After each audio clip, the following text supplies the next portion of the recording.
Hello and welcome to Investing Confidential. There are three catalysts this week that are probably going to make this bear market rally continue, and one is more significant than the other. But first, let's talk about a few things that are out there that are just affecting everything. These job cuts that started to be announced by the tech companies. Again, the tech companies got all the press, but job cuts have been happening for quite some time, whether it's Ford, whether it's Caterpillar. There's more announcements coming every day. Again, the media, the financial media, and some of these analysts, these Wall Street people are telling you, oh, it's very positive. Okay, let me tell you why they're telling you that. Historically, when companies wanted to increase their margins, what do? They lay off people. Okay, they figure, hey, we've got good systems going. We don't need that many people. They've done what they can for us. They start laying off people, and that's good for margins. Okay, and obviously in the past, Wall Street applauded that. Hey, you're restructuring, you're laying off people. Great for your stock. Well, this isn't going to happen this time because these job cuts, especially from tech and then from the manufacturer, is because of demand. There is no demand. There's something to do with margins. This has nothing to do with margins to help your stock go up. This has everything to do with the fact the economy has slowed almost to a halt.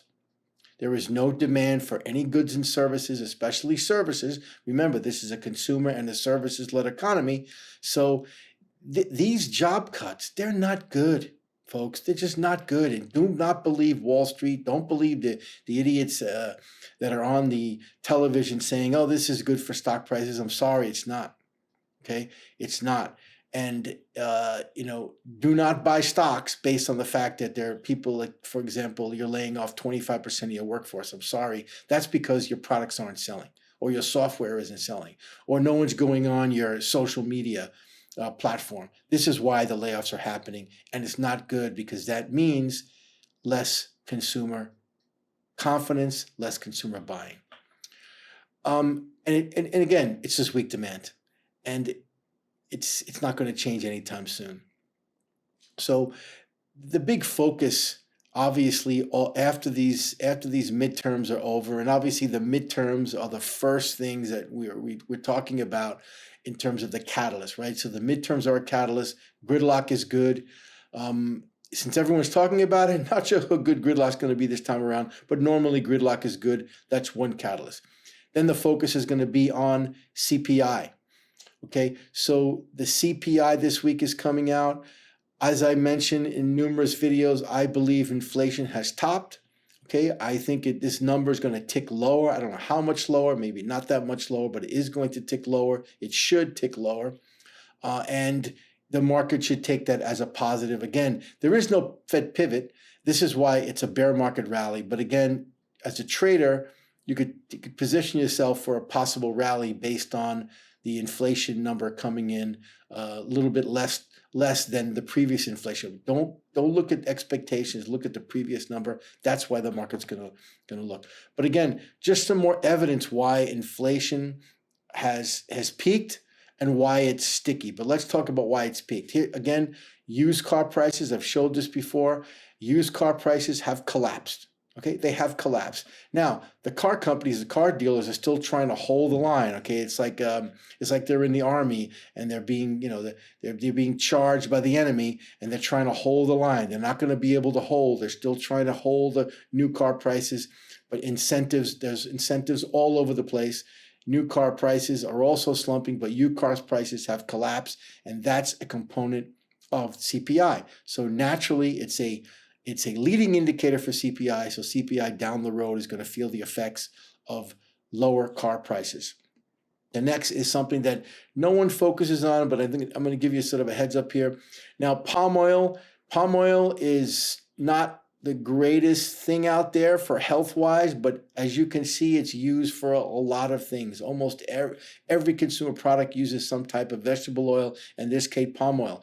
Palm oil is primarily created in places like Indonesia, and it's sold all over the world. And what we have here is we're seeing headwinds. Demand is slowing. There's a lot of supply on the market. Demand is slowing. And look, if palm oil producers are feeling it, meaning they have to lower their prices because the demand's lowering.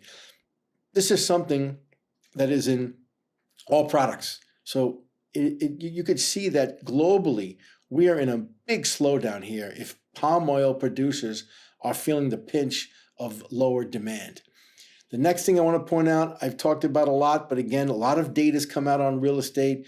I mean, this is going to be a big drag on inflation.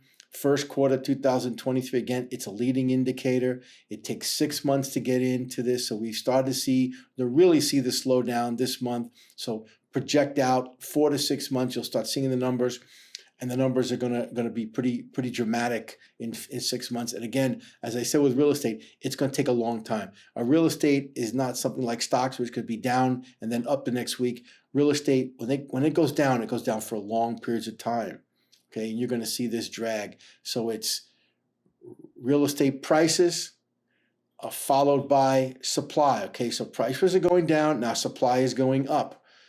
This is a problem, okay? Real estate, again, not a problem for you, the consumer, who's been suffering with this ridiculous artificial real estate bubble caused by the big hedge funds, the private equity funds, and institutional speculators who have destroyed the American dream. They're taking it on the chin. A lot of them are going to go out of business. No one's going to cry for them. And supply is coming back into the market rapidly, much rapidly than even these charts show you. Now we've got mortgage rates, okay? Mortgage rates versus prices. This is, again, lagging indicator. Mortgage rates are going up. Prices are just starting to come down. Again, you're going to see this accelerate. So the price drop over time, as it accelerates over time, as mortgage rates stay at these levels. Now, will mortgage rates stay at 7%, whatever? No, they'll probably come down a little bit, but not much. Don't get excited because mortgage rates come down 1%. Still historically very, very high mortgage rates. Here's another indicator. New houses sold versus unfinished units still under construction. Again, you could see where the trend is going. There's houses not being sold, a lot of units still under construction. Again, there's more adage to supply, okay? So you talk to a realtor, they'll bullshit you and tell you everything's good. Oh, there's no supply on the market, you got to buy. Bull crap. There's a lot of supply coming on the market. Don't believe the realtors. Don't believe the used car salesman or the new car salesman. Just use your eyes, use your nose. You know what's going on in the economy. And anyone tells you have to pay up for something, tell them to jump in the lake. Another real estate data is rental. Okay, rental prices are dropping, folks. You still hear people, and it's mainly because I live in the New York metropolitan area. Oh, rental prices are high. It's so expensive. No, I'm sorry. Rents are being cut across the board all over the country. Okay, we've seen look at this. Look at these statistics. The third largest rent increases since 2010. Right, these are big numbers.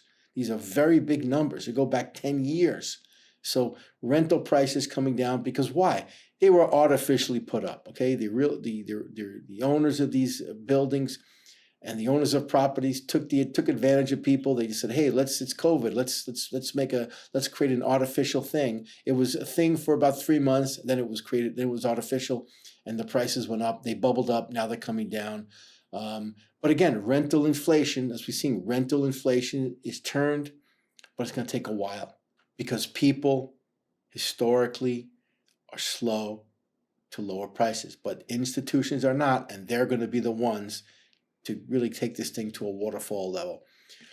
And again, more evidence. Housing is a leading indicator for rental prices.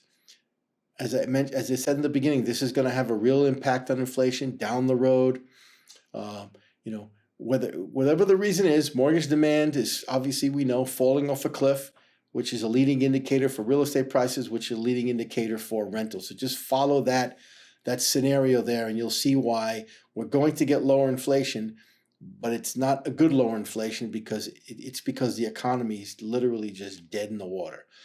But again, I want to show you why inflationistic. All of a sudden here, we look at heating oil, and this has to do with diesel. There's a shortage. Prices are going to double. They're saying prices are going to double in heating oil. So if you still, and there's a lot of people in this country, especially the Northeast and the Midwest, that still use heating oil. Okay, there's no substitute for it. There is a substitute, but the government doesn't want to use it. It's called clean natural gas. And all the people are up in arms about they don't want to put in gas pipelines. We have so much gas in this country. This country is just loaded with natural gas, but there's no way to transport it. So yet people go up in arms about natural gas and they prefer people to use heating oil. Well, this is a problem now because of policies and other things. We've got a shortage in diesel, shortage of heating oil. Prices are going up dramatically. And again, this is going to affect inflation on the opposite end. So real estate and new cars will take it down, but yet heating oil will take it up. So inflation is going to remain sticky. And now we're going to talk about the economy, and I see some really potential bad signs showing that we are in real issue. We have real issues in this country. Right here we look at consumer credit debt. It's rising. Okay, it's rising rapidly. So if you're trying to understand these unemployment numbers and employment numbers, which, as I told you, they don't make any sense. They need to overhaul this whole process. People have had two things. They got a lot of money from the government, right? COVID money, whatever you want to call it, unemployment, whatever it is. As I showed yesterday and I'm showing today, bank accounts have been drained. Okay, and so bank accounts are being drained and credit card debt is rising rapidly. People are taking credit card, all these offers that come from the banks and taking up all this credit. They're living on this stuff. Eventually, this is all going to tumble and we're going to see higher unemployment rates. And again, consumer economy, read into this, consumer economy is going to suffer dramatically. So just be prepared. What would I do? I would not, if I was going to drain my bank account, first thing I'd do is pay off my credit cards. Okay, I know that there are some folks that are hurting. I understand that, but credit card debt is a double-edged sword. It's great while you have it, but it's a double-edged sword because the value of what you borrow rises rapidly because the interest rates, I mean, think about it. We had zero interest rates. These credit card companies were charging 18, 19%. Now we've got 4 or 5% interest rates. They're up to 26, 27, and sometimes 30%. They're thieves. Okay, these are thieves. And you're giving them a lot of money by taking out credit card revolving debt. Just remember, this is a big problem and we're seeing it rise rapidly in the US. This is not going to end well because it never ends well. I want to talk about hedge fund performance because we've got some data out here. Don't be fooled by this. If you're an investor and your broker or your wealth manager or somebody says, hey, you should buy a hedge fund because look how well they do when markets are going down. Listen, do not be fooled by this, folks. I was a hedge fund manager. I know how the game is played. The hedge fund business has changed dramatically. Okay, hedge funds, the old hedge funds where I worked, they were wonderful. You were long, short, you had macro, all these different strategies. They outperformed good markets, bad markets, but over time they really outperformed. Over the last 12 years, since the bottom, actually it was happening before 2000, the financial crisis, but hedge fund performance has been horrific over at least a decade. Okay, if you look at the S&P, if you bought an S&P index fund ETF, you've outperformed 99.9% of the hedge funds out there over the last 10 years. I mean, significantly outperformed. Not just a little, significantly. So hedge funds are having a good 6-7 months, but don't be fooled. Do not allocate money to hedge funds. Those old strategies are gone. The long short doesn't work anymore. It doesn't. Okay, it used to work. It doesn't work anymore the way it used to. But again, looking at strategies here, it's all about macro. See, this is what I'm talking about. I'm trying to educate people. I'm a macro guy. I'm talking to you about macro. The macro guys are doing very well. So paying attention to trends and drilling down and maybe buying stocks is the way to go. But you really have to understand what's going on in the world. This is what macro investing is. A lot of what's happening around is created by what's happening all over the globe, in China, in Russia, in South America, in other parts of Asia. So you can't really be US centric anymore. You've got to be macro. And this is what I'm trying to help you guys understand. Again, I want to focus on end on a few things. One is Bitcoin. I'm not going to get into this recent news on Bitcoin, but obviously the news isn't good today. But again, focus on the volatility. Here's Bitcoin volatility versus other assets, including gold. and I've said this on many videos, until Bitcoin, if Bitcoin can remain low vol for a long period of time, shake off the crazy days, the Wild West days of Bitcoin flying all over the place, it will be accepted.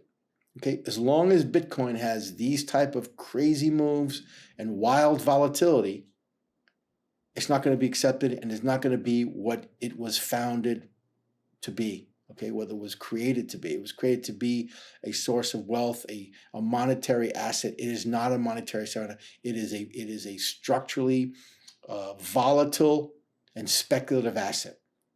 Now, today's news, very negative, but this could be good. You need to get rid of all these. I mean, not for nothing, but some 30-year-old kid worth $25 billion because he invested in Bitcoin, that's not real. It isn't. I'm sorry, it's not real. And so you need all this speculative nonsense to blow up. You need to get rid of all these cryptocurrencies, these smaller cryptocurrencies that are just not there for the right reason, and focus on the top 10 that are going to actually be in our society as a store of wealth and almost like a currency. So Bitcoin and Ethereum, these are the things you have to focus on. But the most important thing is not the price, it's the volatility. Focus on the volatility. And that is going to obviously be the differential going forward. And finally, I think I touched on two of the three, but the big rally point I haven't touched on yet is Ukraine. Okay, as you can see here, all right, there is talk of conditions for peace. I've been saying this for quite some time. It is ridiculous that all we're hearing about is war, war, war. We're not hearing about peace. Finally, okay, and obviously this is not going to be something that's going to happen tomorrow, but the Ukrainians who are fighting a blood war, and look, I know a lot of Ukrainians, this is a blood war for them. They will never give up, but they realize they can't win. Okay, the bottom, they can't win. And they realize that we have a change coming into Congress. There's a lot of things going on, but Ukraine wants to go to the peace tables. They're going to have to give up a lot. They will probably give up stuff, but in the end, this has been obviously a big drain on financial assets. So these 3 points, Ukrainian peace being the big one, you got the midterms today, you got CPI at the end of the week, bear market rally will probably be underway again this week. How long it lasts, I don't know. As I said before, the inflation number is going to be, down a little bit, but inflation is sticky. There's more bad news to come, especially overseas, right? So here we've got bad news, but the news in Europe and Asia and especially China are worse than what's going on here. But for traders, there's a rally coming. Again, I always like to end on good news. But again, if you're a trader, trade the rally. If you're an investor, look for quality, look for value. And as always, investors, be careful out there.